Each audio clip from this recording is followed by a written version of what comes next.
지난 주간에는 우리 민족 고유의 명절인 한가위가 있었습니다. 제가 오늘 칼럼에 쓴 것처럼 코로나19로 인해 이전에는 경험한 적이 없었던 매우 낯선 한가위 풍경이었다는 거 다 알고 있을 겁니다. 그래도 한가위의 최고봉은 더도 말고 덜도 말고 한가위만 같아라 이거라는 거 아시죠?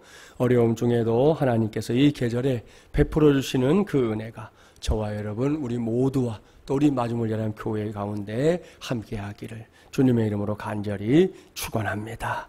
오늘은 10월의 첫 번째 주일입니다. 오늘부터 저는 또 새로운 큰 주제로 주일 메시지를 2달 동안 전하려고 합니다. 그 주제가 뭔지 주보에 적어두었습니다. 당신의 하나님은 플러스의 하나님입니다 라는 주제입니다. 여기 언급된 이 플러스 무엇인지 아시죠? 이 마이너스의 반대말이고요. 기본적인 수학인 이 더하기 빼기 중에서 이 더하기 기호를 가리키는 겁니다. 오늘부터는 바로 그 플러스 기호를 집중적으로 생각하면서 매주일 저와 함께 하나님의 말씀에 귀를 기울이기 바랍니다. 이렇게 말씀드리면 제가 여러분에게 앞으로 어떤 말씀을 전하려고 하는 건지 그 방향성을 조금은 알 수 있을 겁니다. 요즘 우리가 사는 세상을 보십시오. 세상 곳곳이 마이너스로 넘쳐나고 있습니다. 당장 우리나라의 경제 성장률부터 그렇습니다. 그나마 다행인 건 지난 9월 수출이 7.7% 증가하는 플러스의 결과를 가져왔다는 건데요. 무려 7개월 만에 반등이다 그랬습니다. 아무튼 이를 제외하고 요즘 우리나라가 온통 이 마이너스에서 마이너스입니다. 그렇습니다. 경제, 사회, 문화, 정치 등등 전 영역에서 지금 우리는 마이너스의 세상을 살아가고 있는 것입니다. 이것이 코로나19가 우리가 사는 세상에 가져온 가장 큰 변화 중에 하나입니다. 그 속에서 지금 신음하는 사람들이 넘쳐난다는 거 아시죠? 지난 주일에도 잠깐 말씀드렸지만 요즘 코로나 블루라는 사회적인 현상이 큰 문제가 되고 있습니다. 우리나라만이 아닙니다. 전 세계가 그렇습니다. 이 코로나19로 인한 불안함과 미래에 대한 두려움 등등이 사람들에게 감당하기 어려운 우울증을 가져다 준다는 겁니다. 그 결과 스스로 목숨을 끊는 일들도 급증하고 있습니다. 이게 지금 우리가 놓여있는 하나의 현실인데요. 하나님을 아버지로 예수 그리스도를 구세주로 믿고 섬기는 우리에게는 또 하나의 현실이 있다는 것. 그것을 오늘부터 여러분에게 강조해서 말씀을 전하려 하는 겁니다. 또 하나의 현실, 그것이 무엇일까요? 그것은 하나님께서 저와 여러분의 인생 속에서 우리의 진을 빼거나 우리를 낙심에 빠뜨리는 마이너스의 하나님이 아니라는 겁니다. 그렇습니다. 하나님은 도리어 저와 여러분의 삶에 찾아오셔서 우리를 간섭하시되 늘 힘을 북돋아 주십니다. 응원해 주십니다. 역경을 돌파할 수 있도록 능력도 주십니다. 어떤 문제든지 하나님의 방법으로 해결해 주십니다. 저는 오늘부터 이러한 모든 하나님의 역사를 가리켜 플러스의 역사 이렇게 부르려고 합니다. 그렇게 정하게 된 이제 새로운 주제가 당신의 하나님은 플러스의 하나님입니다 인 것입니다. 오늘은 첫 시간인데요. 오늘은 약한 것을 강하게 하시는 플러스의 은혜라는 제목으로 하나님의 말씀을 전하도록 하겠습니다. 첫 시간인 오늘 하나의 큰 전제가 있습니다. 그것은 하나님께서 약한 사람들을 사용하기 좋아하신다는 사실입니다. 우리는 이미 경험적으로 알고 있습니다. 이 넓고 넓은 세상에 장점만 가진 사람 단 한 사람도 없습니다. 또한 약점만 가진 사람 역시 단 한 사람도 없습니다. 이것이 엄연한 현실입니다. 그런데도 저 바깥 세상은 약점보다는 이 장점에 관심을 집중합니다. 그러다 보니 상대적으로 장점보다 약점이 두드러지는 사람에게 세상살이는 너무나도 버거운 삶의 자리가 되어버렸습니다. 그런데 성경의 가르침은 우리 모두에게 그야말로 희소식입니다. 하나님은 우리가 자주 경험하는 세상의 논리와는 전혀 다른 하나님이라고. 그러니까 약한 자들을 들어 강한 자를 부끄럽게 하시는 하나님이라고 명백하게 말씀하고 있기 때문입니다. 성경 한 곳 볼까요? 고린도전서 1장 27절부터 29절까지의 말씀 자막에 나오니까요. 저와 여러분이 한 절씩 교독해 보겠습니다. 27절 제가 먼저 봉독합니다. 그러나 하나님께서 세상에 미련한 것들을 택하사 지혜 있는 자들을 부끄럽게 하려 하시고 세상에 약한 것들을 택하사 강한 것들을 부끄럽게 하려 하시며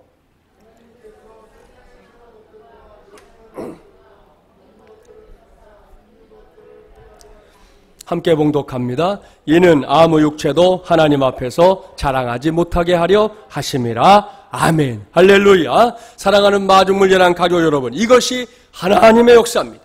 이 말씀만이 아니죠. 성경 전체를 읽어보세요. 하나님께서 가장 싫어하시는 건 다른 것이 아니라 하나님 없는 교만입니다. 따라서 무엇이든 이것은 내가 한 거야. 이건 내 능력이야. 너희들 모두 내 덕인 줄 알아. 이렇게 말하는 건 결코 하나님이 기뻐하실 일이 아닙니다. 이것이 하나님의 확고한 생각이기 때문에 하나님은 세상의 기준으로 볼 때 약한 것, 부족한 것, 별것 아닌 것을 가지고서도 얼마든지 위대한 일, 놀라운 일, 기적과도 같은 일을 이루십니다. 사람도 마찬가지입니다. 약한 사람들, 부족한 사람들, 별것 아닌 사람들을 세우셔서 그들로 하여금 위대한 사람들, 놀라운 사람들, 기적과도 같은 일을 감당해내는 사람들이 되게 하는 것, 이건 역시 하나님의 역사인 줄 믿습니다. 오늘 저는 이 모든 것을 가리켜 플러스의 은혜 이렇게 부르려고 하니까요. 여러분도 그러한 말씀의 의미를 마음판에 잘 새겨주기 바랍니다. 이를 염두에 두고 이제부터는 본문 말씀을 세밀하게 살펴보도록 하겠습니다. 오늘 주신 말씀 모두 52장으로 구성되어 있는 예레미야서 중에서 새로운 단락이 시작되는 말씀입니다. 시간을 내서 꼭 예레미야서를 쭉 읽어보십시오. 예레미야 2장부터 45장까지는 남유다 왕국에 관한 심판의 말씀입니다. 그리고 46장부터 51장까지는 유다 주변에 자리 잡고 있었던 여러 열국들에 관한 심판의 말씀입니다. 이렇게 이제 두 단락으로 나뉘는 분기점이 바로 이제 오늘 주신 말씀이에요.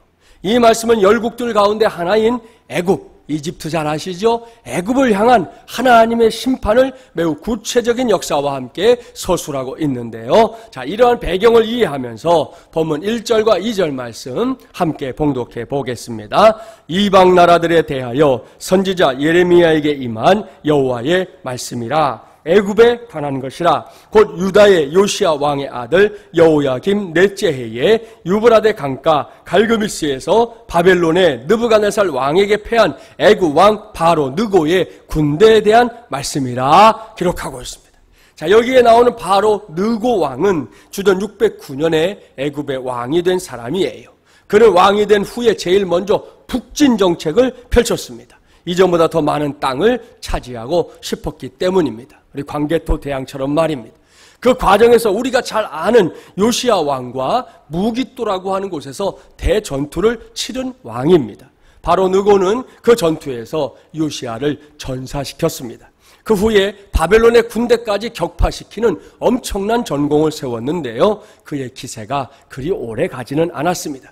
결국 주전 605년, 그러니까 본문에 기록된 여호야김 제4년에 바벨론의 왕 느부갓네살과 벌였던 이 갈그미스 전투가 있었는데요. 그 전투에서 바로 느고는 대패했습니다. 이 전투에서 패전한 이후 이제 애굽은 멸망의 길을 걷게 되는데요. 시간 관계상 다 봉독하지 못한 이 3절 이하의 말씀은 그러한 상황에 처하게 된 애굽의 현실을 적나라하게 기록하고 있습니다.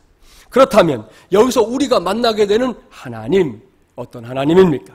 약한 것을 강하게 하시는 플러스의 은혜라는 제목으로 말씀을 나누는 이 시간, 우리에게 그런 은혜를 부어주기를 기뻐하시는 하나님, 도대체 어떤 하나님입니까? 이 질문에 대한 대답 결코 어렵지 않습니다. 잘 들으십시오. 하나님은 저와 여러분이 오늘도 아버지로 고백하며 섬기는 그 하나님은 역사의 주인이십니다. 당시의 역사를 기록하고 있는 예레미야 선지자가 그러한 사실을 당시의 사람들에게, 오늘은 우리 모두에게 가르쳐주고 있습니다. 할렐루야! 하나님께서 이 세상의 역사를 주관하는 것은 물론이고 오늘도 우리에게 섭리의 손길을 대고 있다는 사실, 여러분 믿고 있습니까? 이것을 꼭 믿기 바랍니다. 확 믿기 바랍니다. 이 믿음이 코로나19라는 이전에는 없던 세상을 살고 있는 오늘 우리 모두에게 얼마나 절실하게 요구되는지 모릅니다. 우리가 사는 세상을 들여다보십시오. 어떻게든 하나님께서 역사의 주관자이심을 거부하려고 하는 움직임들 곳곳에서 일어나고 있습니다. 코로나19 이전에도 그랬는데요. 코로나19 이후에는 더더욱 그러한 시도에 전념하는 사람들이 넘쳐나고 있습니다. 하지만 그렇다고 해서 하나님께서 존재하지 않는다거나 사람들이 말하고 있는 대로 있고 없음에 따라 하나님의 있고 없음이 결정되는 건 결코 아닙니다. 단지 그렇게 생각하고 싶어하는 사람들이 있을 뿐입니다. 예나 지금이나 똑같아요. 지금은 러시아라고 하는 이름으로 불리는, 한때 소련이라는 이름으로 불렸던 나라에 대해서 아시죠? 러시아를 중심으로 인근에 있는 몇몇 나라들이 연합해서 이 소비에트 연방, 그래서 소련이거든요. 세운 나라가 구소련이었습니다. 그 시절에 있었던 실화입니다. 구소련은 이제 공산주의를 신봉하는 나라로 시작이 됐는데요. 그들은 어떻게든 기독교 신앙을 말살하려고 애를 썼습니다. 특별히 그 시절에 군대에서는 신병들에게 신이 없다는 것을 강조하는 무신론 교육을 매우 강력하게 실시했습니다. 그때 한 장교가 나와서 손가락으로 하늘을 가리키며 말했습니다. 제군들, 저기 하늘을 봐라. 신이 보이나 안 보이나? 신병들이 일제히 안 보입니다 대답했습니다. 그러자 장교가 그렇다, 신은 없다, 알겠나? 이렇게 크게 소리를 쳤어요. 바로 그때였습니다. 기독교 신앙을 갖고 있었던 한 사병이 벌떡 일어나서 손가락으로 그 장교의 머리를 가리키면서 신병들에게 큰 소리로 물은 거예요. 여러분, 장교님의 머릿속이 보입니까? 안 보입니까? 신병들이 일제히 대답했습니다. 안 보입니다. 그러자 그 사병이 대답했습니다. 그렇습니다. 그렇기 때문에 우리 장교님은 골빈 장교님입니다. 이렇게 말했어요. 아하, 참 대단한 일이에요. 물론 이 일로 그 사병은 큰 곤욕을 치렀습니다. 하지만 우리는 이 친구가 무엇을 말하려고 했는지 잘 알고 있습니다. 오늘 이 시간 꼭 기억하십시오. 우리가 믿는 하나님, 기꺼이 저와 여러분의 아버지가 되어주시는 하나님은 살아 계신 하나님이십니다. 그리고 우리가 살고 있는 이 세상을 통치하시고 섭리하시는 모든 역사의 주인이신 줄 믿습니다. 이러한 사실을 확고부동하게 믿는 것, 그것이 바로 약한 것을 강하게 하시는 플러스의 은혜를 나의 것, 우리의 것으로 누리게 되는 믿음의 초석인 줄 믿습니다. 오늘 주신 말씀에 따르면 남유다 왕국이야말로, 그 나라의 백성들이야말로 하나님께서 역사의 주인이라는 사실을 확실하게 믿었어야 했습니다. 왜입니까? 주변에 자리 잡고 있었던 열국들의 이 난립과 충돌, 전쟁과 침략의 역사 속에서 하나님의 백성인 이스라엘이 상대적으로 매우 미약해 보이기 때문입니다. 오늘 주신 말씀으로부터 시작해서 예레미야서를 끝까지 쭉 읽어보세요. 이스라엘은 사방에서 밀어붙이는 이 대적들의 틈바구니에서 옴짝달싹하지 못하는, 누가 봐도 가련하기 짝이 없는 그런 민족입니다. 스스로의 힘만으로 그 악의 다툼 속에서 살아간다는 것, 그거 자체가 무척이나 힘겹게 여겨집니다. 그야말로 약하디 약한 이스라엘 백성의 모습이 적나라하게 보인다는 거예요. 그런데요, 바로 여기에 놀랍고 신기한 일이 하나 있습니다. 그것은 생존하는 것조차 불투명해 보였던 그런 상황 속에서도 이스라엘 백성들이 끝까지 살아남았다는 사실입니다. 이것은 단지 성경에 기록된 사실만이 아니에요. 일반 세계사를 들여다봐도 그 땅을 한번 여러분 세계사를 통해서 들여다보세요. 지나간 역사 속에서 수많은 나라가 세워졌다가 사라져버렸던 일들이 수도 없이 반복되었던 땅입니다. 아주 작고 작은 나라로부터 시작해서 우리가 아는 제국이라고 불릴 만한 큰 나라에 이르기까지 많은 나라가 이스라엘에 있던 그 땅을 중심으로 시작되었습니다. 역사 속에 화려한 수식어들도 많이 남겼습니다. 그러나 지금 그 나라들은 몽땅 다 온데 간데 없습니다. 그런데 이스라엘은 어떻습니까? 이스라엘 역시 작다면 작은 나라라니까요. 별 볼 일이 없을 것 같은 나라입니다. 심지어 수천 년이 넘는 세월 동안 자신의 영토 한 덩어리도 없었던 나라입니다. 그로 인해 세계 곳곳에 흩어져서 연명하던 나라입니다. 하지만 이 나라는 지금도 남아있습니다. 그저 남아있는 정도가 아니죠. 요즘은 전 세계를 이렇게 휘어잡고 있어요. 종종 너무 오만한데 이런 생각이 들 정도입니다. 어떻게 이런 일이 가능한 겁니까? 첫째, 뭐니 해도 하나님의 사랑 때문입니다. 할렐루야. 그렇습니다. 하나님의 사랑이 없이는 결코 있을 수 없는 일이 이스라엘 백성들이 체험하고 있었다라는 것입니다. 그 사랑은 이미 오랜 역사를 갖고 있는 사랑이에요. 신명기 7장 6절부터 8절까지의 말씀 자막에 나오니까요. 우리 함께 봉독해 볼까요? 함께 봉독해 봅니다. 너는 여호와 내 하나님의 성민이라. 내 하나님 여호와께서 지상 만민 중에서 너를 자기 기업의 백성으로 택하셨나니 여호와께서 너희를 기뻐하시고 너희를 택하심은 너희가 다른 민족보다 수요가 많기 때문이 아니니라. 너희는 오히려 모든 민족 중에 가장 적으니라. 여호와께서 다만 너희를 사랑하심으로 말미암아 또는 너희의 조상들에게 하신 맹세를 지키려 하심으로 말미암아 자기의 권능의 손으로 너희를 인도하여 내시되 너희를 그 종되었던 집에서 애굽 왕 바로의 손에서 속량하셨나니. 아멘. 할렐루야. 사랑하는 여러분, 이 말씀은 오래전 모세 시대에 이스라엘 백성들에게 선포됐던 하나님의 말씀입니다. 그 내용에 주목하십시오. 어디를 봐도 이 외형적인 조건에 있어서 이스라엘 백성들이 하나님의 각별한 사랑을 받을 만한 자격이 있다? 없다? 없다 이겁니다. 출애굽한 이스라엘 백성들의 광야 생활 기억하시죠? 하나님의 속 얼마나 썩였는지 몰라요. 때로는 우리도 성경을 읽다가 화가 날 지경이에요. 그런데도 이스라엘 백성들을 향한 하나님의 은혜는 중단되지 않았습니다. 무엇 때문입니까? 신명기 7장은 분명히 그 답을 말씀하고 있어요. 하나님의 일방적인 사랑 때문이라고 말입니다. 여호와께서 다만 너희를 사랑하심으로 말미암아. 할렐루야. 보십시오. 다른 이유가 없습니다. 하나님께서 그저 사랑하기 때문에 이스라엘 백성들에게 남다른 각별한 구약시대에 함께 살았던 다른 민족들로서는 도무지 기대조차 할 수 없는 놀라운 은혜를 베푸셨다 이겁니다. 그 은혜의 정체 이젠 아시죠? 약한 것을 강하게 하시는 플러스의 은혜입니다. 이것은 모세의 시대로 끝나지 않았습니다. 그 후 1000여 년이 흐른 예레미야 시대에까지도 약하고 약한 이스라엘 백성들이 망하지 않고 여전히 존재할 수 있었던 가장 중요한 이유, 가장 큰 이유가 됐습니다. 오늘날도 마찬가지입니다. 우리가 과연 하나님의 사랑을 받을 만한, 누릴 만한 자격 있습니까? 없습니다. 아무리 생각하고 또 생각해 봐도 없어요. 그런데도 우리는 그 놀랍고 위대한 사랑을 받고 있습니다. 누리고 있습니다. 나를 사랑해서, 그리고 우리를 사랑해서 십자가를 향해 걸어가셨고 결국은 그 위에서 내 죄를 대신 짊어지시고 완전하게 죽어주신 그분을 주님 이렇게 부르며 믿고 따라가고 있다는 거 다 아시죠? 이것이 얼마나 놀라운 은혜인지 아십니까?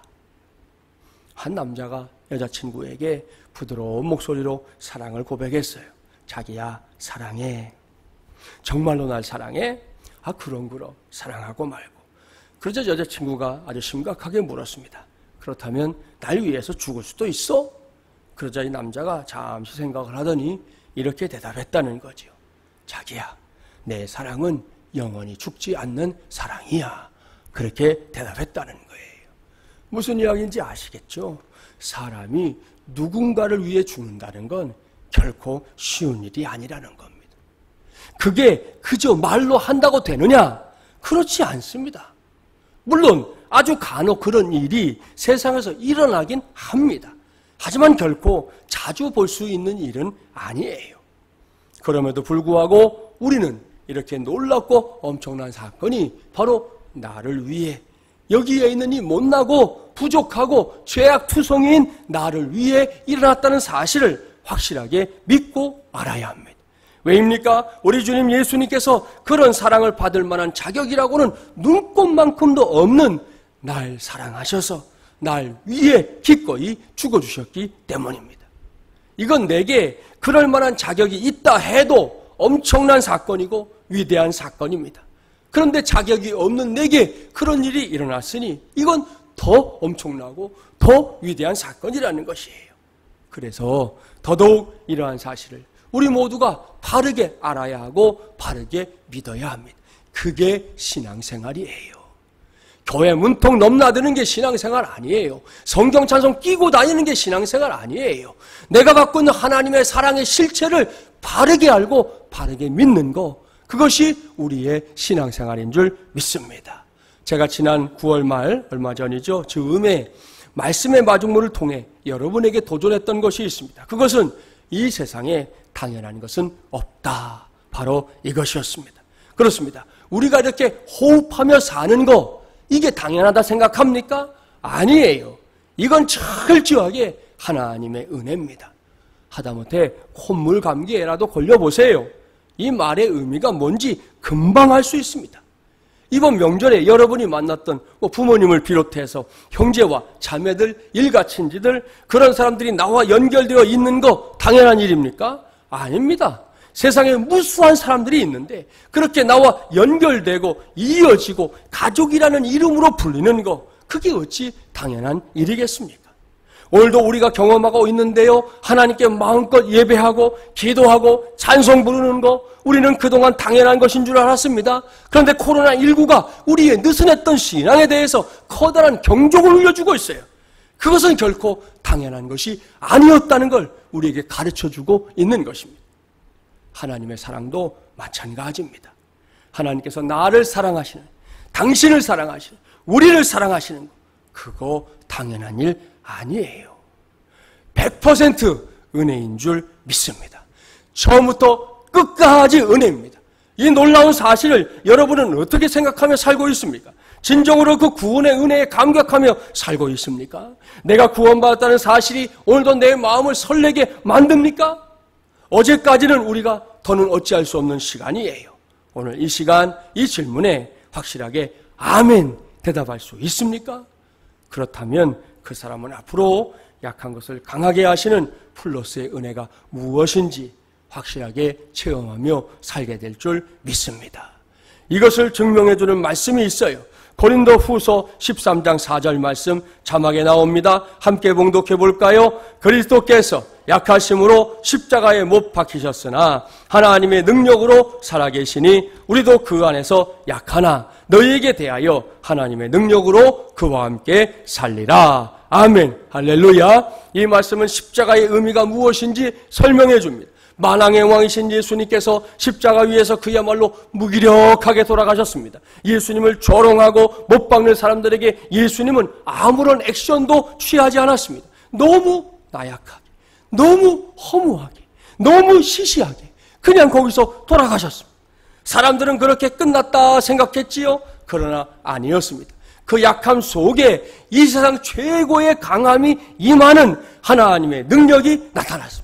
완전한 죽음의 자리에 내려갔던 예수님께서 하나님의 능력으로 다시 살아나셔서 모든 사탄의 권세를 물리쳐 버렸기 때문입니다. 할렐루야. 여러분, 여기에 우리가 오늘 집중해야 할 플러스의 은혜가 있습니다.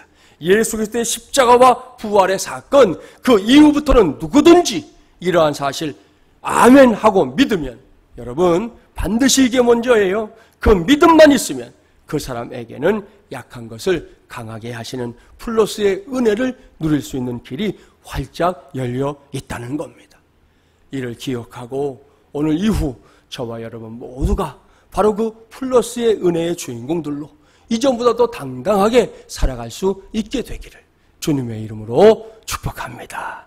자, 이스라엘 백성들이 스스로의 힘만으로는 결코 생존할 수 없었던 상황 속에서 여전히 살아남을 수 있었던 두 번째 이유가 있습니다. 그것은 그들과 동행하기를 기뻐하셨던 하나님 때문입니다.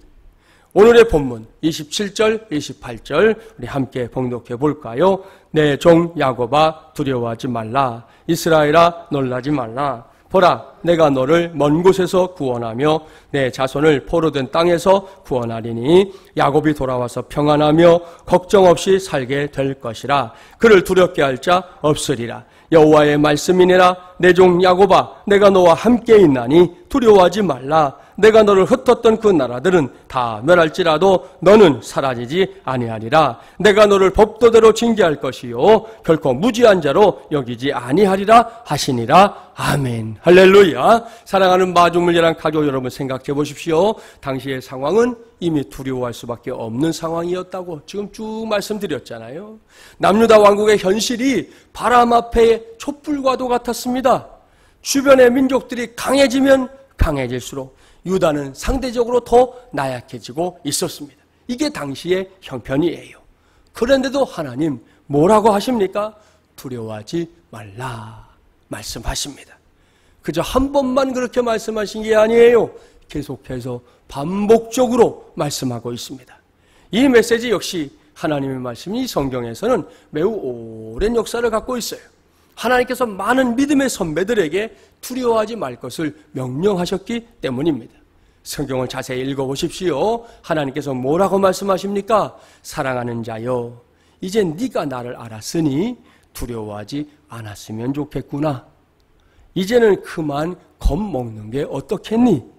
염려도 걱정도 멈춰주면 안 될까? 난 그랬으면 참 좋겠는데. 이렇게 말씀하셨나요? 아닙니다, 여러분. 하나님께서는 단 한 번도 이렇게 우리에게 양해를 구하듯 혹은 부탁하듯 말씀하신 적이 없어요. 하나님은 언제나 명백하게 말씀하셨습니다.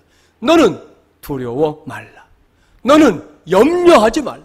너는 겁먹지 말라. 할렐루야.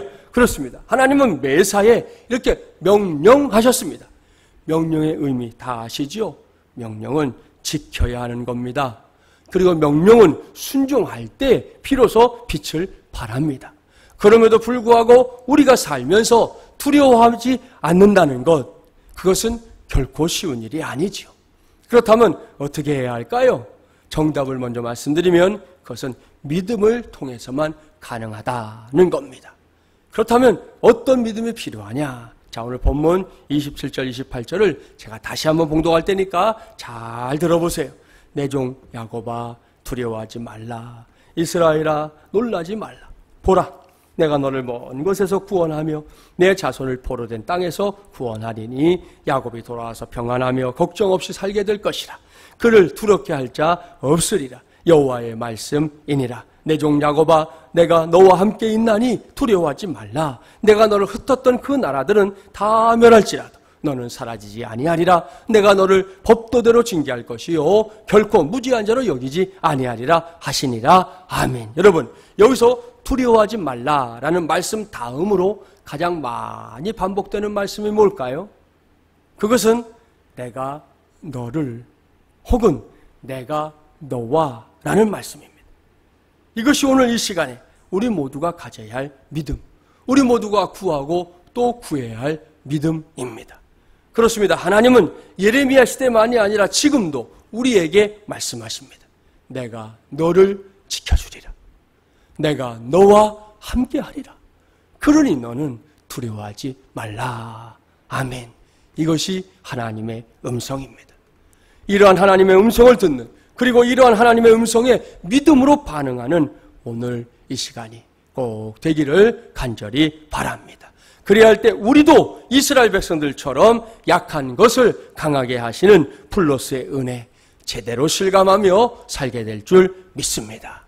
여기서 저는 우리의 고개를 끄덕이게 만드는 이야기를 하나 소개하려고 합니다. 한 사람이 꾸었던 이 꿈에 관한 이야기인데요. 그 내용이 너무 의미심장해요. 어떤 사람이 하나님과 인터뷰하는 꿈을 꾸었다는 겁니다. 아마도 꽤나 하나님을 만나고 싶었던 모양이에요. 그때 하나님께서 물으셨습니다. 그래, 나를 인터뷰하고 싶다고? 예, 시간이 허락되신다면요. 하나님께서 미소를 지으며 말씀하셨습니다. 내 시간은 영원이니라. 그러니 내가 품고 있는 질문을 말해보렴. 하나님께서 인간에게 가장 놀랍게 여기시는 점은 무엇인가요? 하나님께서 길게 대답하셨답니다.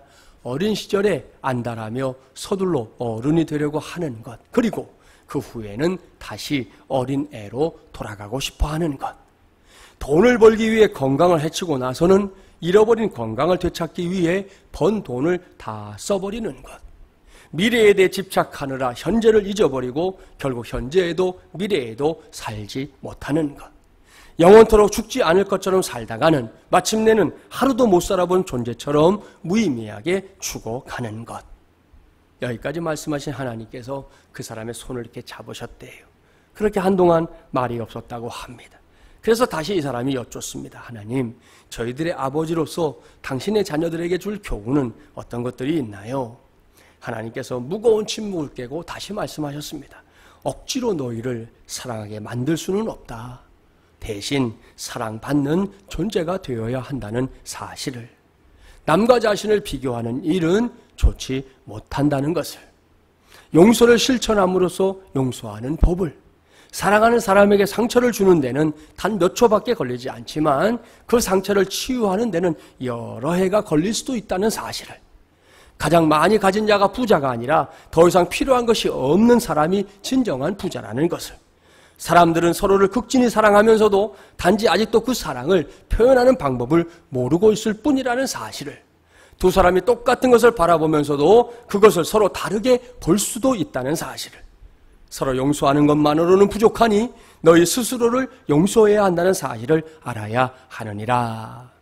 이 사람은 하나님의 가르침 하나하나가 마음에 와닿았다 그랬습니다. 그는 마지막으로 이렇게 말했습니다. 시간을 내주셔서 감사합니다. 그 밖에 또 당신의 자녀들에게 들려주실 말씀은 없으신지요? 그러자 하나님께서 다시금 미소를 지으면서 이렇게 말씀하셨답니다. 늘 명심하여라. 내가 여기 있다는 사실을. 언제까지나. 끝입니다. 사랑하는 마주문이란 가족 여러분, 무슨 이야기인지 아시겠죠? 그 내용 하나하나가 다 우리에게 깊은 생각을 하게 만듭니다. 그런 것들은 오늘 이후 여러분 각자가 다 생각해 보기 바랍니다. 그리고 그 생각의 끝에 맺힌 열매가 있다면 가을이 이제 또 다 저물어 가잖아요. 이 계절이 끝나기 전에 그 열매를 풍성하게 거두기를 바랍니다. 오늘 이 이야기를 전하는 제가 여기서 갖고 있는 최고의 관심사는 마지막 대목입니다. 늘 명심하여라. 내가 여기 있다는 사실을. 언제까지나. 바로 이 말씀 말입니다. 여러분, 이 말씀 붙잡기 바랍니다. 이것은 그저 한낱 이야기에나 나오는 대사가 아닙니다. 하나님의 말씀인 성경이 이미 오래전부터 곳곳에서 약속하고 있는 사실이고 말씀입니다. 제가 개인적으로 매우 좋아해서 기도하는 중에 특별히 수술을 앞둔 성도들을 찾아가서 만나 기도할 때에는 거의 백발백중 늘 기도하는 말씀이 있어요. 여호수아 1장 9절입니다. 내가 내게 명령한 것이 아니냐. 강하고 담대하라. 두려워하지 말며 놀라지 말라. 내가 어디로 가든지 내 하나님 여호와가 너와 함께 하느니라 하시니라. 아멘. 할렐루야. 이 말씀 역시 아멘으로 받을 수 있는 저와 여러분이 되기를 주님의 이름으로 축복합니다. 그렇습니다. 바로 여기에 저와 여러분의 약한 것을 강하게 하시는 또 하나의 플러스의 은혜가 있습니다. 언제고 어디서고 저와 여러분이 홀로 남는 인생을 선택한다면, 이렇게까지 목사가 힘줘가며 메시지를 전했음에도 불구하고 고집스럽게 홀로 살아보겠다고 한다면 우리 중에 그 누구도 결코 강해질 수 없습니다. 제가 장담합니다. 한번 죽을 둥 살 둥 노력해 보십시오. 한번 어금니 깨물어 가며 최대한 힘을 길러 보십시오.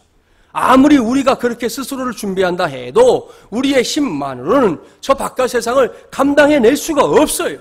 그저 우리가 한없이 나약한 존재라는 사실을 확인하게 될 뿐입니다. 저도 여러분도 이런 경험 이미 많이 해봤지 않습니까? 부인할 수 없는 사실입니다. 하지만 하나님과 동행하는 삶은 그렇지 않습니다. 오래된 흑인 연가 가운데 이런 찬송이 있어요. 나는 비록 약하나 주의 힘은 강하다. 나를 도와주시는 주님 곁에 가까이 가리라. 이런 찬송이 있어요. 여러분, 이 고백은 정확한 고백입니다. 그렇습니다. 나는 약합니다. 우리도 약합니다. 하지만 하나님은 강하신 하나님입니다. 전능하신 하나님이에요. 따라서 그 하나님과 동행하며 사는 그것이 바로 저와 여러분, 우리 모두가 약한 것을 강하게 하시는 플러스의 은혜를 누리는 지름길이 될 줄 믿습니다. 이러한 플러스의 은혜까지 요즘 같은 어려운 이때 꼭 받아 누리는 저와 여러분이 되기를 주님의 이름으로 축복합니다. 말씀을 마무리합니다. 여전히 세상살이가 버겁습니다. 하루하루가 무거운 짐덩어리처럼 느껴집니다. 코로나19로 인해 위축된 추석 보내야 했고요. 오늘 이후 어떤 결과가 나올지 또 전전긍긍하며 며칠을 살아야 합니다. 그 결과 여부에 따라 우리의 신앙생활이 또 어떤 상황에 놓이게 될지 아무도 모르기 때문입니다. 게다가 정치, 경제가 여전히 불안합니다. 외교적인 어려움들도 많습니다. 자꾸만 서민들이 먹고 사는 것이 힘에 겹습니다. 이러한 삶의 쳇바퀴 속에서 살다 보니 세상은 말할 것도 없고 하나님의 자녀된 저와 여러분도 약해져 있습니다. 그렇기 때문에 우리에게는 하나님의 은혜가 꼭 필요합니다. 그것도 약한 것을 강하게 하시는 플러스의 은혜가 필요합니다. 오늘 그 은혜를 누리는 길 하나님의 말씀 속에서 찾아봤습니다. 먼저는 여러분의 상황이나 감정 혹은 느낌이나 스스로의 기준에 따라 움직이기 전에 온 우주를 창조하시고 통치하시는 전능하신 하나님이 나를 사랑하고 있다는 사실 확고부동하게 믿어야 합니다. 그리고 하나님께서 멀리 떨어져 있는 분이 아니라 나와 함께 동행하는 하나님이라는 건 역시 확실하게 믿어야 합니다. 그리할 때 저와 여러분 모두가 약한 것을 강하게 하시는 플러스의 하나님께서 베푸시는 플러스의 은혜 누리게 될 줄 믿습니다. 이러한 믿음으로 오늘 이후 반드시 플러스의 은혜를 누리는 그 자리에까지 나아가는 저와 여러분 또 우리 교회 되기를 주님의 이름으로 간절히 축원합니다.